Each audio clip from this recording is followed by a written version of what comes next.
नाज़रीन, सखर शहर के विक्टोरिया मार्केट में इन वक्त असां मौजूद आहियूं। सखर शहर में जिते गर्मी उरूज ते आहे उते ही अंबन जो विक्रो भी तमाम उरूज ते आहे। गुज़िरियल साल जी भेट जियां हिन साल अंब तमाम सस्ते अघन में विकामजी रहा आहिनि। अचो त दुकानदारनि ऐं ख़रीदारनि सां ॻाल्हि ॿोल कंदासीं। मेरे पास है सिंदड़ी है, चौसा है, सरौली है, दुसेरी है। आगे ही चल रहा है 50 रुपए 60 रुपए किलो है। अच्छा जो है लोग हाँ अपनी पसंद के आम खरीदते हैं। सिंदड़ी हो गया, चौसा हो गया, दशहरी, अनवर हो गया, जिसकी जो पसंद होती है वो लेके जाता है।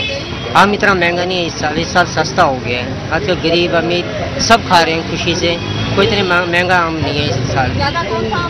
सिंदड़ी आम ज़्यादा बिकता है यहाँ। हमारे पास 4-5 किस्में है, सरौली है, दुसेरी है, अनवर टोल है, सिंदड़ी है। क्या रेट चल रहे हैं? रेट अब तो गिर गए, पहले ज़्यादा थे अब थोड़े कम हो गए हैं। क्या रेट चल रहे हैं? तकरीबन 80 से लेके 50 रुपए किलो तक। केतरे किलो जेके आहिनि उहे अंब मिलनि पिया? हेठि में जेको 60 रुपए किलो मिले थो अंब। तव्हां कहिड़ो अंब खाइण पसंदि कंदा आहियो? असां सिंदड़ी। सिंदड़ी छाजे लाइ? छाजे लाइ? छो असांजी सकाफ़त आहे सिंधी अंब जेको आहे असांजे सिंधियुनि लाइ सुञाणियो वेंदो आहे। अॼु रेट जेके हलिया आहिनि 30 रुपयनि खां 90 रुपए ताईं हलियो आहे। हाणे किरी भी जेको आहे 50 रुपए ते घटि में घटि 60 ते थो हले पियो।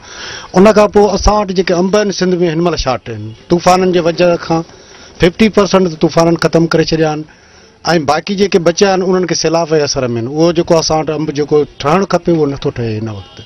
पर पोइ बि रमज़ान शरीफ़ जे करे जेको आहे मथां रमज़ान थो अचे, बाग़ाइनि कंहिं बि जेको आहे उन्हनि स्टॉक करणु शुरू करे ॾिना आहिनि ऐं जेके मार्केट में अंब असांजा घटि था अचनि, जंहिंजे करे हाणे रेट मथे उथणु शुरू थी वियो आहे।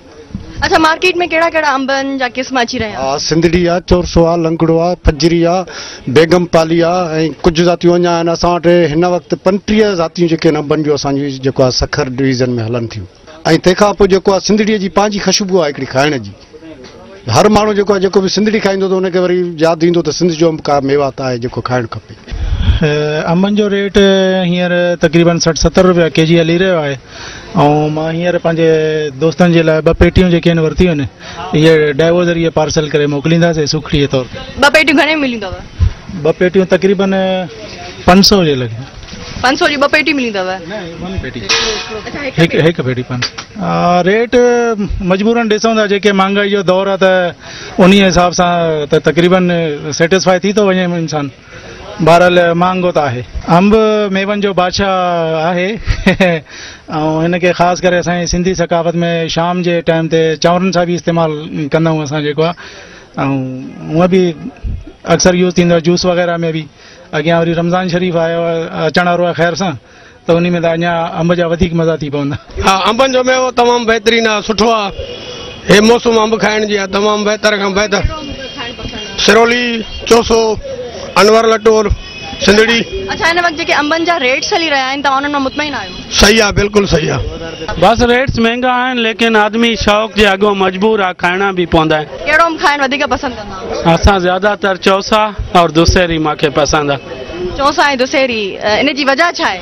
हिन जी वजह हिन जी पंहिंजी मिठास आहे और हिन जो पंहिंजो ज़ाइक़ो आहे। रेट्स मुतमइन आहियो? रेट सही आहिनि? काफ़ी ज़्यादा आहिनि, लेकिन आदमी भी आहे वठणी त आहे न, शौक़ जे हिसाब सां आदमी पोइ रेट के न ॾिसंदो आहे। अंकल, कुछ लोग कह रहे हैं कि आम जो हैं उनके इस दफ़ा रेट सस्ते हैं, कुछ लोग कह रहे हैं कि महंगे हैं, आप क्या कहेंगे? आम तो बहुत सस्ते हैं लेकिन ख़रीदार नहीं है। अगर यही सियासी लोग आते रहे तो लोग जो है सिर्फ खुशबू सूंघेंगे और कुछ नहीं लेंगे। अल्लाह करे ये सारे सियासतदान तब्दील हो जाएं और खुदा करे कोई ऐसा सियासतदान आए कि जो गरीबों के लिए सोचे और अपने लिए अरबों रुपया इकट्ठा ना करे। कहाँ लेके जाएंगे? कब्र में लेके जाएंगे क्या? ये पे हमारे हुक्मरानों को चाहिए सबसे पहले आटा, तेल, चीनी सस्ती करें बाबा।